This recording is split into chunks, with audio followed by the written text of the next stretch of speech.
Good morning, teacher Ana María Guerrero Millones. My name is Paul Santos Erazo. I'm a student of 5th cycle of agricultural production, and this opportunity I'm going to explain about what we learned in the 8th English class. The topic of this class was simple past tense, o el pasado simple. Al referirnos al pasado simple, hablamos de algo que ya sucedió en tiempo pasado, y la estructura de esta oración es sencilla.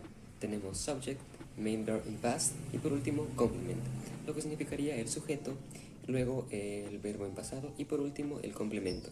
Un tema que debemos abordar antes de pasar de lleno con el tema es acerca de los verbos, ya que estos sufren una ligera modificación cuando se les cambia a tiempo pasado. Y de estos tenemos dos tipos, tenemos regulares e irregulares. Los verbos regulares son aquellos que se le agrega la terminación ed en la parte final al verbo. Un ejemplo de ello tenemos promise, que es promised, con una d al final. Crash, crashed. Accept, accepted, y así para indicar el pasado de los mismos. Generalmente a los verbos regulares se agrega la terminación ed, aunque hay unos cuantos casos en que cambia, pero el cambio no es muy grande, simplemente es algo ligero. Por ejemplo, tenemos que aquellos verbos que terminen en la e únicamente se le agregará la d, ya no ed. Por ejemplo, share sería shared, únicamente con la d, ya no la ed. Otro caso tenemos a los que terminan en y. Lo que pasa aquí es que la y se transforma en i normal y se le agrega la terminación ed. Un ejemplo es dry, que sería dried.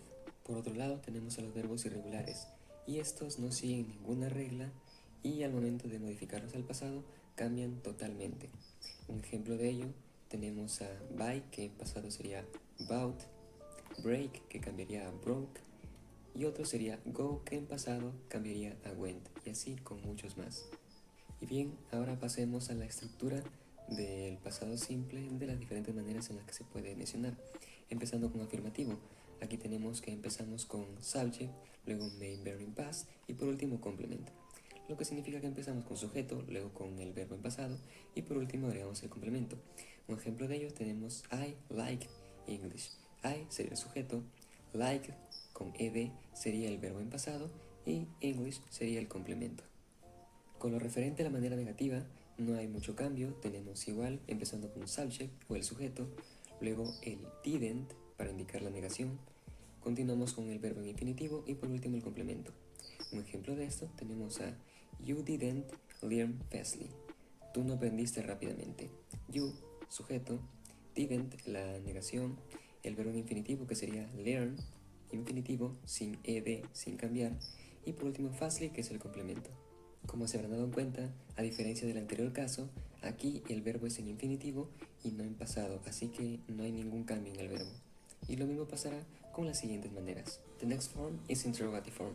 La siguiente manera es la interrogativa.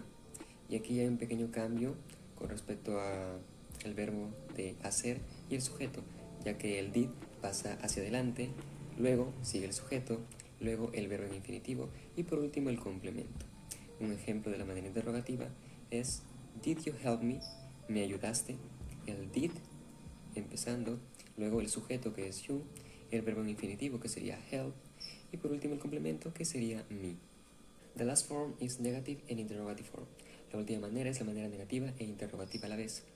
Y aquí es un poco parecido a la estructura anterior, ya que el did va adelante, pero acompañado del not, did not o didn't como contracción, seguida del sujeto, luego el verbo en infinitivo y por último el complemento.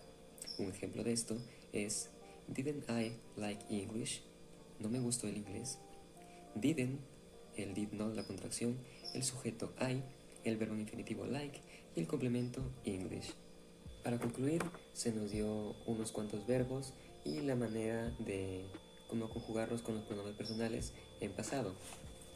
Tenemos por ejemplo wash, que con todos los pronombres sería I washed, you washed, he washed, she washed, it washed, we washed, you washed, they washed.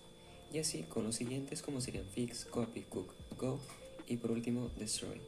Para recalcar lo que mencioné anteriormente, tenemos el ejemplo de go, que en su pasado y las conjugaciones sería went. Por ejemplo, I went, you went, he went, she went y así sucesivamente.